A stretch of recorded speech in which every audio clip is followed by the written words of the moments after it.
విషయం ఏంటంటే ఇవాళ పాపం బక్క జెడ్సన్ అన్న అదే పార్టీకి సంబంధించిన బక్క జెడ్సన్ కాంగ్రెస్ పార్టీకి సంబంధించి కాంగ్రెస్ పార్టీ పాపం అధికారంలోకి రావడానికి శతద కష్టపడ్డ వ్యక్తి ఒక మాట చెప్పిండు. మీకు వినబెడితే నూరి పథకాలు ఉన్నాయి, నాయకులకు పదవులు ఉన్నాయి, కానీ ఈరోజు కాంగ్రెస్ కార్యకర్త అనేటోడు ఎవరైతే అధికారం తీసుకొని వచ్చిండో ఆ కార్యకర్త ఈ రోజు సందిగ్ధంలో ఉన్న పరిస్థితి ఈ రోజు ఉన్నది. కాబట్టి ఆ కార్యకర్తను సరి అయిన రీతిలో వాడుకొని ఇతోటి అవినీతి అధికారులను పక్కన పెట్టి కార్యకర్తను మరింత బలోపేతం చేయడానికి ప్రభుత్వం పనిచేయాలి.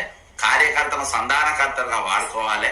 కార్యకర్తల ద్వారా ప్రజలకు నేరుగా పథకాలు అందించే విధంగా ప్రజలకు పథకాలు ఉన్నాయి, నాయకులకు పదవులు ఉన్నాయి, కానీ ఈరోజు కాంగ్రెస్ కార్యకర్త అనేటోడు ఎవరైతే అధికారం తీసుకొని వచ్చిండో ఆ కార్యకర్త అర్థమైందా?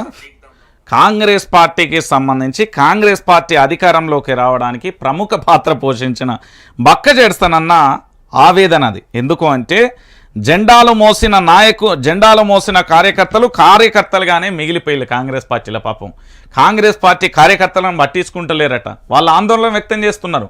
కాంగ్రెస్ పార్టీ కార్యకర్తలు మేము ఎందుకన్నా అధికారంలోకి వచ్చామా అని కొంతమంది తల కూడా కొట్టుకుంటున్నారట.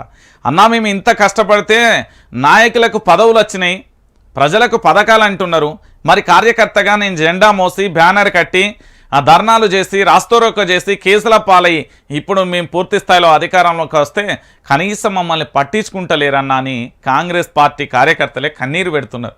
నేనన్నా మరి వైఆర్టీవీ వేదికగా వచ్చి చెప్తూ దావే అన్నా అంటే అన్న ఇప్పుడే మళ్ళీ మమ్మల్ని ఏం చేస్తారో ఖచ్చితంగా అత్తా, ఓ నెల తర్వాత నేను అత్తా, ఇంకో 20 రోజులు అయితే 100 రోజులు పూర్తవుతుంది ఖచ్చితంగా అత్తా అని చెప్పారు. మీరు విన్నారు కదా. బక్క జెడ్సన్ పాపం ఎంత ఆవేదనతో ఉన్నారంటే దాదాపుగా నాకు తెలిసి కాంగ్రెస్ హిస్టరీలో సీఎం చేయాలంటే బక్క జెడ్సన్నే చేయాలి. అసలు నిజంగా చేయాలంటే కాంగ్రెస్ పార్టీకి ముఖ్యమంత్రి ఎవరినన్నా చేయాలంటే బక్క జెడ్సన్ను చేయాలి. అంత పోరాటం చేసిండు. మరి నిజంగా అలాంటి పరిస్థితి ఉందా అంటే లేదు. మీరు కాంగ్రెస్ కార్యకర్తలందరికీ నేను చెప్తున్నా, మీ పార్టీ కోసం శతద A to Z ఎట్లా అంటే అహర్నిశలు పనిచేసిన వ్యక్తి బక్క జెడ్సన్ లాంటి వాళ్ళే ఈరోజు ఆవేదన వ్యక్తం చేస్తున్నారు అంటే ఇక మరి మిమ్మల్ని ఏ విధంగా చూస్తుంది కాంగ్రెస్ పార్టీ అనేది కాంగ్రెస్ పార్టీ కార్యకర్తలు ఆలోచించుకోరు. ఆవేశాల పోయి ఎవడో ఏదో చెప్పిండు కదా, ఏ మంత్రి ఏదో పిలిపించిండు కదా, లేకపోతే వీళ్ళు ఎవరో ఏదో చెప్తున్నాడు మా ఎమ్మెల్యే, లేకపోతే మా ఎమ్మెల్సీ పక్క నుంచి ఏదో ముచ్చట చెప్తున్నాడు అని ఆగం కాకుర్రి.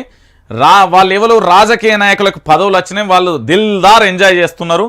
మీ జీవితాలు మీ కుటుంబాలు రోడ్డు మీద పడేసుకోకుర్రి, మీ జీవితాలను మీరు కాపాడుకోర్రి. తెలంగాణ కాంగ్రెస్ పార్టీ కార్యకర్తలకు చిన్న సలహా ఇది నేను చెప్పింది కాదు, మీ పార్టీకి సంబంధించిన బక్క జెడ్సన్ చెప్పిన విషయం.